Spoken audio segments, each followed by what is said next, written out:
सो वीर लोग, कभी आपने ऐसा सुना है कि एक केस में एक आरोपी है जिसके खिलाफ murder, rape as well as robbery के चार्जेस है और इसी चार्जेस होने के कारण उसे डेथ सेंटेंस दिया जाता है। लेकिन सिर्फ इसी कारण की वजह से कि वो आदमी 11 साल से सॉलिटरी इम्प्रिजनमेंट में है, तो इसी के कारण उसका डेथ सेंटेंस को घटा के इम्प्रिजनमेंट फॉर लाइफ किया जाता है। भाई जब सॉलिटरी इम्प्रिजनमेंट उसे कहा जाता है, सोचो एक केस में आप कन्विक्ट हो, इसलिए आपको जेल भेजा गया है, तो जेल में सारे कैदी एक साथ रहते हैं।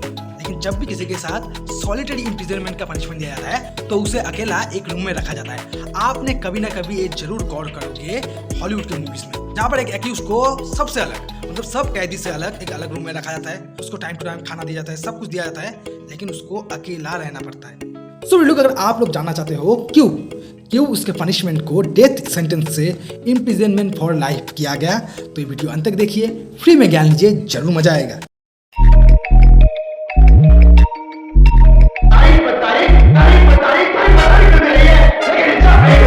सो वीर लोग, welcome to my channel, welcome to another video of MM legals. So Veer लोग, असल में सुप्रीम कोर्ट के सामने एक अपील आता है और वो अपील करता है बेलगांव सेंट्रल जेल कर्नाटका के एक आरोपी जिसका नाम है उमेश, और उसके खिलाफ 2006 में murder, rape as well as robbery के चार्जेस है। और वो जो मर्डर और रेप किया था वो इतना खतरनाक था कि उसे डेथ सेंटेंस का पनिशमेंट देना पड़ा। उमेश द्वारा बहुत सारे कोशिश करने के बावजूद 2011 में उसे डेथ सेंटेंस का सजा दिया गया, क्योंकि कानून के हाथ बहुत लंबे होते हैं। आप जितना भी बड़ा क्राइम कर लो, कानून के हाथ से बचना मुमकिन नहीं, नामुमकिन है। अच्छा। इतना सब कुछ होने के बावजूद उमेश हार नहीं माना, उसने अपील किया। उसने 2016 में सुप्रीम कोर्ट में अपील किया। रोज आते हैं इस उम्मीद पे, आज जीतेंगे, कल जीतेंगे, परसों जीतेंगे, रोज आते हैं। लेकिन 2016 में सुप्रीम कोर्ट के 3 बेंच जज ने उसके अपील को डिसमिस कर दिया। साला ये दुख का खत्म नहीं होता बे। उसके पहले उसने मर्सी पिटीशन फाइल किया था, वो भी प्रेसिडेंट के पास, लेकिन वो भी रिजेक्ट कर दिया गया। मुझे माफ कर दो, मुझे माफ कर दो। दर्द है कितना बड़ा अपील कर दिया यार। रात ही नहीं।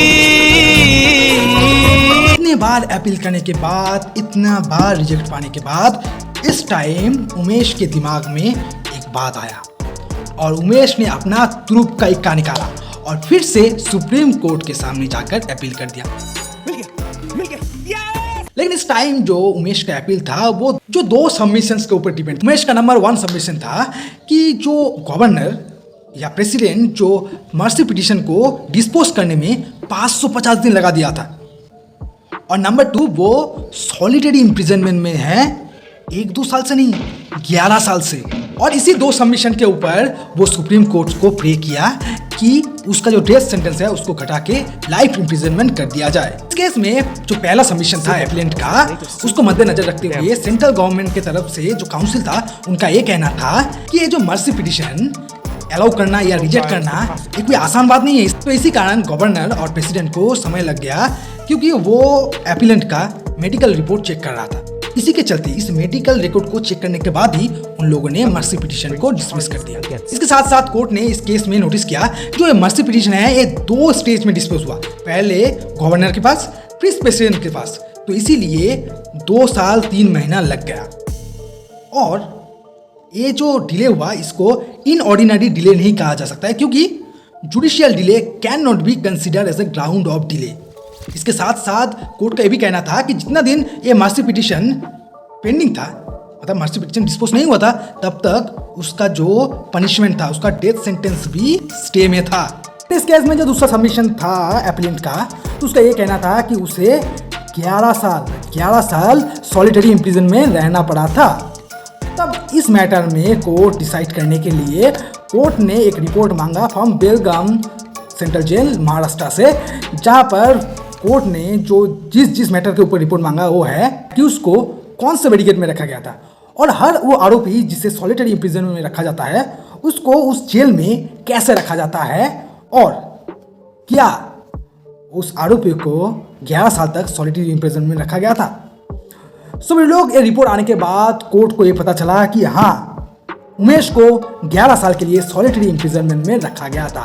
तो इसी बात का मद्देनजर रखते हुए ने अंत में डिसाइड किया कि उसका जो सजा है, मतलब जो डेथ सेंटेंस का सजा है, उसको घटा के, मतलब उसको कॉम्यूटेट करके इम्प्रिजनमेंट फॉर लाइफ करने को। तो वीडियो आज के लिए इतना ही। वीडियो अगर थोड़ी भी अच्छी लगे तो इस चैनल को सब्सक्राइब कीजिए, और अगर आप फिर से सुप्रीम कोर्ट के जजमेंट्स के बारे में जानना चाहते हैं तो वो भी कमेंट में बताइए, और इस वीडियो को लाइक शेयर जरूर कीजिए।